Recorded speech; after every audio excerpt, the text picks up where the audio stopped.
Hi, Lance Yolanoff, Editor-in-Chief of Mashable here at CES 2013, but the man who needs no introduction, but I'm going to introduce him anyways. This is Danny DeVito, writer, producer, director. Hello, everybody in Nashville. So you're a big fan of Twitter, and yes, I am. Yeah, and if you can encapsulate what you love about the social platform. The idea to reach out to everybody is really cool. I like it. First of all, well, I have an iPhone. I do my texting, and my kids have like all push me into that in a kind of a good way, because they don't call you, they text you, so you text them back. On my Twitter page, I tweet my foot, my troll foot. Yeah, I've seen the pictures of the troll foot. Of troll foot. And every once in a while I say something that I feel is like, like my first tweet was my balls are on fire. That was like a kind of an introductory like kind of statement, and then a lot of people can relate to that who have them, and then and then the idea is but if I had a vagina, I probably would have said that. Okay, enough about that.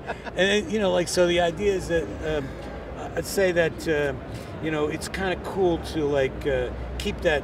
And you feel connected to people. You always do your own tweets. Oh, I always do my own tweets, and like sometimes and I'm very, very vocal about like a lot of things that like happen.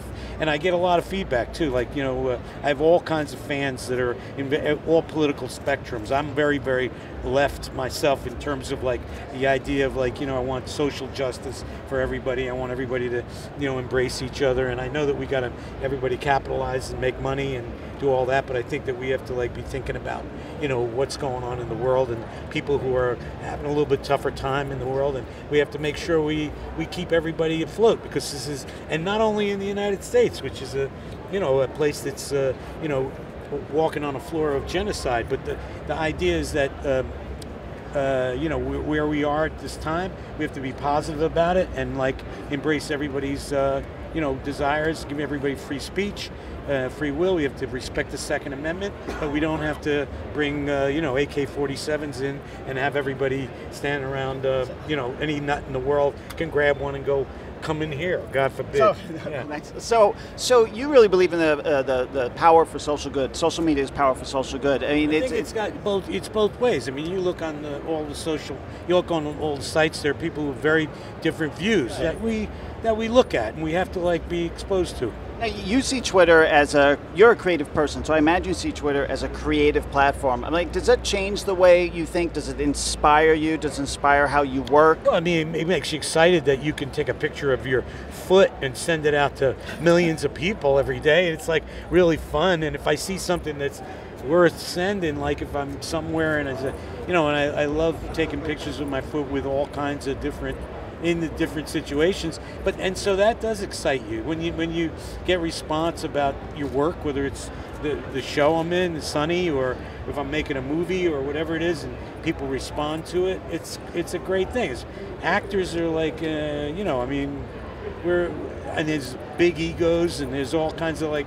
It's very nice when somebody comes up to you and says, "Well, I just saw your Mashable show and it's great." So you get inspired. You say, like, I'm going to do some more of it. And all of you guys, you and all the cast members from It's Always Sunny in Philadelphia are on Twitter. Yeah. I have a question for you. Do you think all of the cast members of Taxi would have been on Twitter if it'd been around back then? I don't know if everybody's on. I don't know. Yeah, I think everybody would probably give it a shot. I mean, like, it would be great to be, what the hell would Andy do? Andy Kaufman would tweet.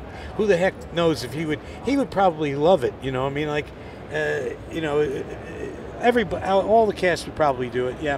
What about Facebook? Are you on Facebook at all? I have a Facebook page, but I'm not. I don't participate much on Facebook.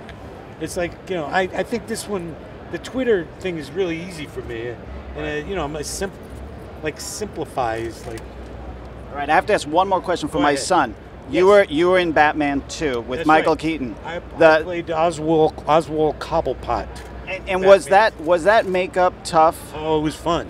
Well, it got easier and easier as it went along. It started out. It was made. The makeup artist was V. Neal, and of course Tim Burton directed the movie. And I started out at like about 4 hours of makeup, and then as they got better at it, it went down to about 3. So I was in the chair like at 5 o'clock in the morning when that cold makeup brush was about to come down on my nose, because the glue has to be cold, otherwise it doesn't work. Then they'd stick the appliance on. Once I got the nose on and things, I started feeling a little bit more comfortable, and it was a lot of fun. A memorable, very memorable role. Great job. And you've had a lot of memorable roles and real influence on the art. And I know you're a busy guy, so Dane DeVito, I want to thank you for taking time to talk to the Mashable audience, and I want to wish you a very healthy and happy New Year. Happy New Year to you. Okay, thank you very much.